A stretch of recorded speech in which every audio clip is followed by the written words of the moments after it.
Welcome to the ancient origins of Valentine's Day with Lou White and his wife, Phyllis.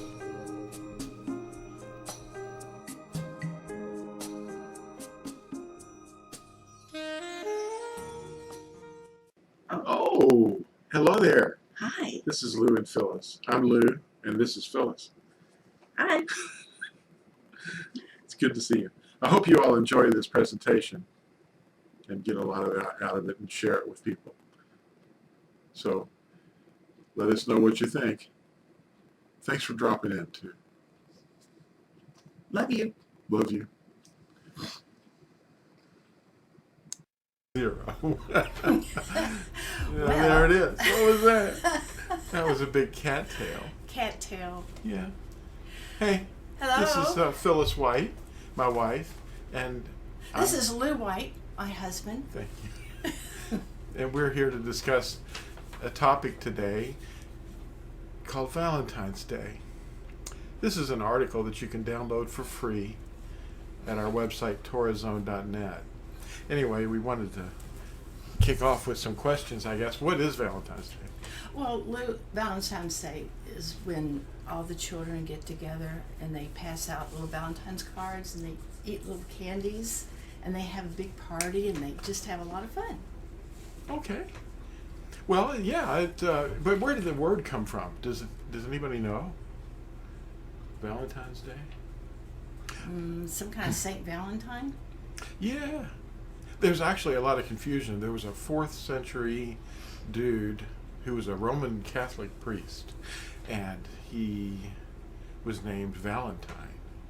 And in fact, there were a couple of them, and they don't know which one it was because I think it was the 4th century. Let me see. I wrote down the date.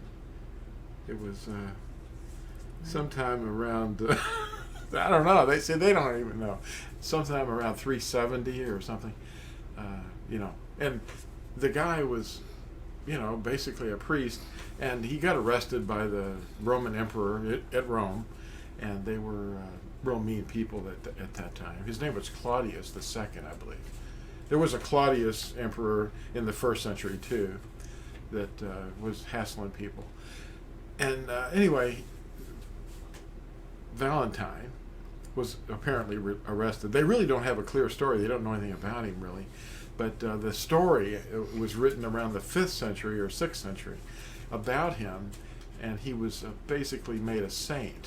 And that was because he, converted a bunch of people, and he was a really loving person. And anyway, around 1969, they pitched him back out. They said, no, he's still a saint, but we're not going to be doing that anymore. I don't know. It's just, and then the Greek Orthodox have a different way of doing it, and Eastern Orthodox have another way. I think the Greek Orthodox I think they just ignore it. But anyway, he was involved in something or other, and he converted a bunch of people when he was arrested, and then they said, that's it, you're dead. I think we're like 46 people in this one guard's family that converted to Christianity, and they said, yeah, you're dead. So they executed him, and his death day, I wrote it down here.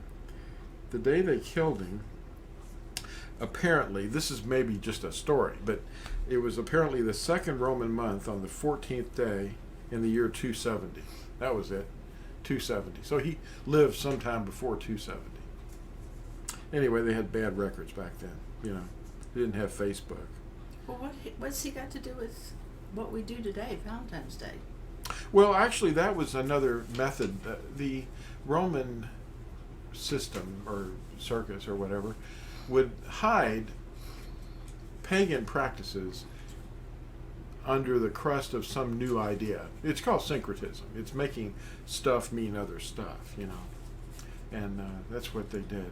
And they did it for Christmas and the Bunny Rabbit Festival and St. Valentine's Day and of course Halloween and pretty much everything. It was all just reinvented and crusted over, but underneath there's something else, and that something else actually goes all the way back to, probably before this fella named, what was his name? Dionys. And he was the Greek deity of wine and orgies. Ooh. What? Oh. And then the Romans picked up this thing and they said, hey, we've got to have that too. And then they invented this dude named Bacchus, from whose name we get debauchery. What's debauchery? Well, debauchery is bad behavior, certainly, but it actually does relate to this because it's about the symbol of the heart. Actually, the real human heart isn't shaped like that. But are these earplugs bothering you? No? Are they bothering you? Yeah. Oh, Get rid of those. Forgot to take those off. We were doing a sound check. Anyway. So anyway, this dude wore ivy leaves in a wreath around his head, and when he was having his drunken orgies, you know. See, debauchery is basically having a drunken orgy, and when they did this, of course, other cultures have the same sort of behavior, like the Shinto people. In this article, on the back page, you'll see some discussion about what they do in the Shinto faith. There he is wearing his little ivy leaf wreath as he's engaging in his orgy. Anyway, he's the Roman version of the Greek version of this debauchery. And his name is Bacchus. Well, anyway. It's a sad thing. Anyway, the heart symbol isn't really like a human heart, but it's shaped like this, and it sometimes is seen with an arrow going through it. And that is a coital symbol. That means orgy, is what it means. But it doesn't mean that anymore. And let's look at why that is. It's because it's part of the occult. But you were going to tell us about the heart symbol. Well, the heart symbol is a symbol of the deity. But B-A-C-C. why is it shaped like that when our heart isn't really shaped like that? Well, I don't really know why that is, except that if you look at it very carefully, there's a particular shape of the human body that has a similar shape to that. You know, it's not really a heart, but it's really originally supposed to be a symbol of this guy's wreath. See the little ivy leaves? That was what he wore. There he is. He's got two names. But anyway, that's the real origin of the symbol. But then the red, well, I don't know. It's like, what happened there? But the symbol of the heart is actually a symbol for orgy because it's related to this father of debauchery. You know, the deity of wine and orgies, okay? Well, why has this all been hidden? How come we don't know this? Why do little children think that they're just passing out little friendly cards? Well, everything that the Catholic circus picked up from Roman culture was actually a crusted over fertility symbol. The eggs, the Christmas tree, the wreath, all these things, the ornaments on the tree, the tinsel, the rice at weddings, it's all you know, veiled or hidden occult fertility. And it has to do with reproduction and the objects of the male and female genitalia. See, the female is the heart shape now, and the male is the arrow, and that is the sign of coitus, you know. But people don't know this because it's occult. It doesn't mean that to them. All they get is the outside view. See, the inside view is different. We were told that we weren't to learn these things in Deuteronomy 18, and then in Revelation 18, the penalty for doing them is going to be, you know, fulfilled. Don't learn to do as the Gentiles do. Deuteronomy 18:9. And then the word occult actually means hidden, and it's hidden for a reason. Because they don't want children to know what it is, and they don't want the outsiders to know. But they absorbed all these Greek and Roman symbols and costumes, and even the timing of the festival. The timing of the festival for the Romans was the 15th of the second Roman month. But the Catholics moved it to a day before. Did you know that Paul spoke to the Galatians about this? But the teachers don't tell you. In fact, the Ephesians, the Galatians, and the Corinthians, they were all pagans until Paul got busy and they started to learn the truth. Well, you see, the thing of it is, the Christian teachers don't tell you the truth. The Galatians were actually pagan before they understood these things. But anyway, let's go back to the occult thing. What does it mean to be a cult? Well, people talk about cults all the time, and the when you put it together with the word occult means that it's hidden. Well, actually, occult is a Latin word that means hidden, but it doesn't really relate to cult. See, culture is what the cult is, just a short form for culture. It could be a good culture or not so good, but the culture that we've inherited from our fathers is actually not good, because everything, not a single thing that we've inherited, is of clean, good background. We've only inherited things of futility and falsehood. But the occult means to get behind something else and hide it. So they've hidden it, and all they see is what they're told, the exoteric, the outside view. Now, the occult meanings behind the symbols of all this witchcraft, which is rebellion, are on two levels. You've got the esoteric and the exoteric. So the esoteric is the inside true meaning that's revealed to those who are initiated into the upper levels. The exoteric is the outsider's view, and all they see is the surface meaning that's shown to the masses. And this is why people don't know. And they say things like, it doesn't mean that to me, because they don't know. This is why you don't know, if you don't know. And they don't know that they don't know. and who are they? And why would they want to hide it from children and make children do things that they don't even know what they're doing? Why would they do that? Well, they don't know because they don't know that it's wrong. They think it's okay. This is our little baby. Yeah, he's about 8 months old. Mm-hmm. Anyway, they cherish the symbols and the candy and all the excitement and the family. It's all intertwined with familial bonds. The parents, the children, the aunts and uncles, and the close friends. And all of these activities are sewn very carefully into, all this love.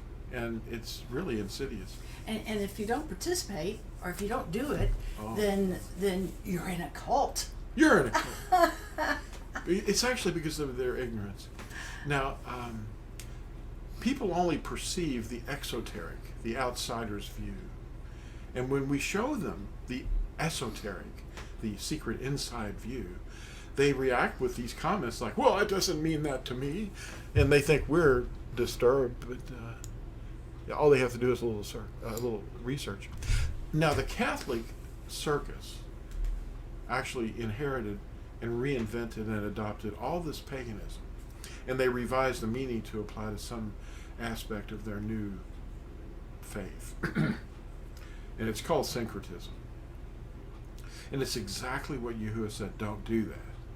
The Christmas trees, the wreaths, the maypoles, and all these things, they don't appear in the scriptures, but they're connected to fertility. And Proverbs 14:18, I wanted to read that. It says, the simple shall inherit folly, but the clever are crowned with knowledge. Now this is a generality, but it's true. And Yirmiyahu, the one they call Jeremiah, they call him Jeremiah. Yirmiyahu 16:19 says, our fathers have inherited only falsehood, futility, and there is no value in them. And Ephesians, now these were formerly pagans. Paul wrote this to the Ephesians. So this I say and witness in the Master, that you should no longer walk as the Gentiles walk in the futility of their mind. having been darkened in their understanding, and having been estranged from the life of Elohim, because of the ignorance that is in them, because of the hardness of their heart, who, having become callous, have given themselves up to indecency, and work all uncleanness with greediness. See, these are unclean thoughts and unclean things. And in 1 Corinthians, who were also pagans until Paul taught them the truth, he said, you know that you were Gentiles, led away to the dumb idols, even as you might be led. So they were worshiping formerly dumb idols.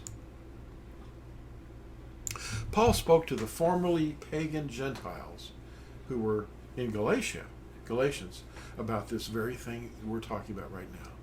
Christianity twisted his words, just as Peter said lawless people will do. And he wasn't talking about these Galatians turning back to some weak and miserable elementary matters to be enslaved again, like Torah was slavery. He wasn't talking about Torah. He was talking about their former life. Galatians 4, 3 verses say this. Galatians 4, 8 through 11. But then, indeed, not knowing Elohim, you serve those which by nature were not mighty ones.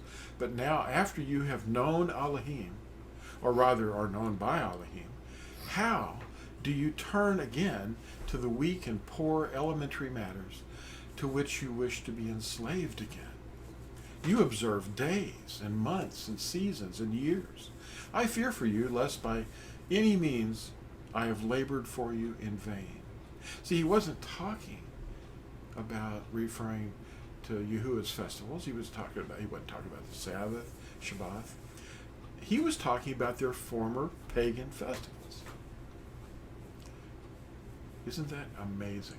And yet we're told, oh yeah, they were out there doing those Sabbaths and those festivals.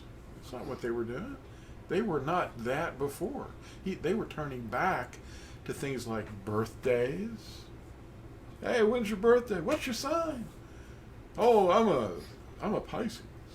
Like a dog returning to its vomit. Exactly. Peter talked about that.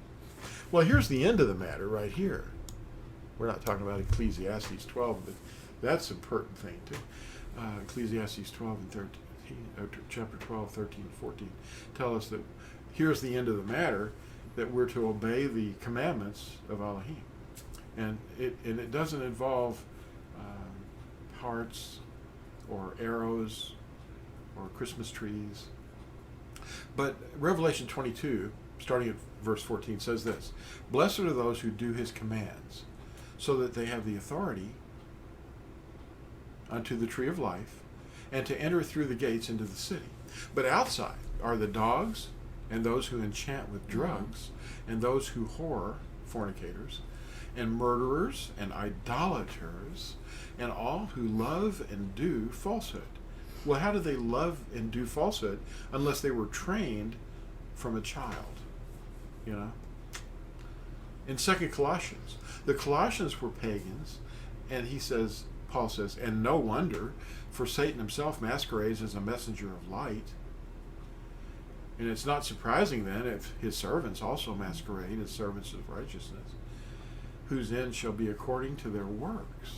What are they doing? Are they handing people little heart-shaped candies that say "Be mine" on them? Is that part of our operation? Well, it's always directed at children. Yeah. It always is, and especially the family bonds. In Ephesians, the Ephesians were the same thing.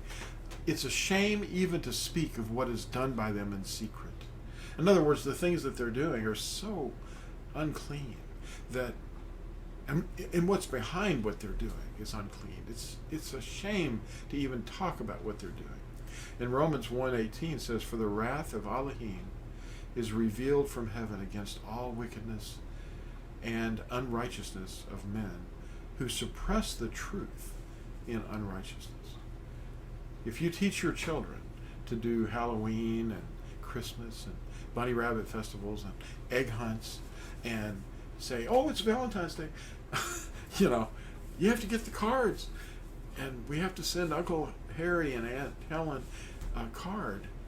No, you don't. You don't. And birthdays, it's the same thing. It's all Nimrod, Babel, the whole operation of the reign of Babel.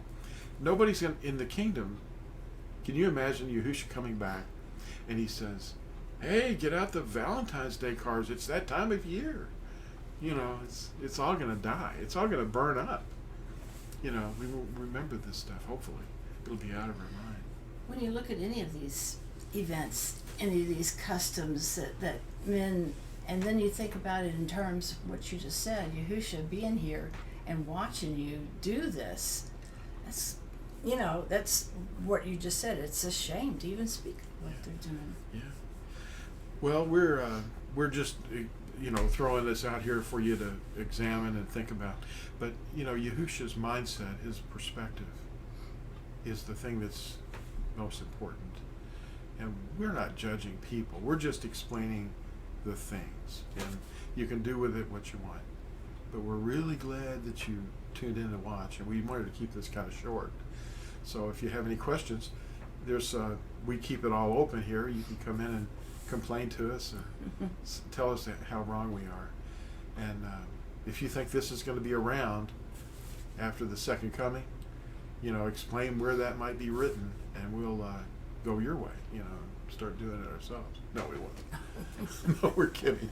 Not. But anyway, we're not any better. Just put yourself below other people. Always don't try to act like you're more knowledgeable or that you're better than they are, because we're not. We're all just under the blood. Lou said something to me some time ago. When people wish you a happy or merry whatever day it is, just consider it a gift. It's a blessing. You don't have to retort. You just accept it as a gift.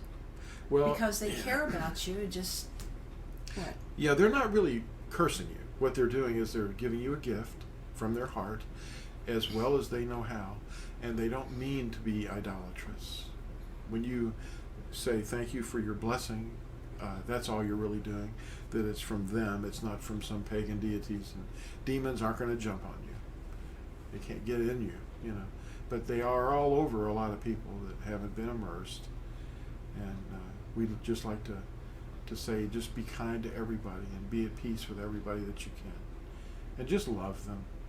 And if they want to ask you a question about why you don't do these things, you can say, well, honestly, it's idolatry. But, we don't want to offend the one that created us. And just be kind and don't judge them. It hurts them when you act like you're judging them, but just release the truth. Okay.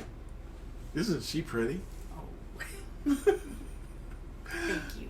I can't believe it. We've been married 44 years coming this August. Yeah. Yeah. Which is not far away. It's 6 months. Yeah. But it's really wonderful that you all stopped in and, watched this with us.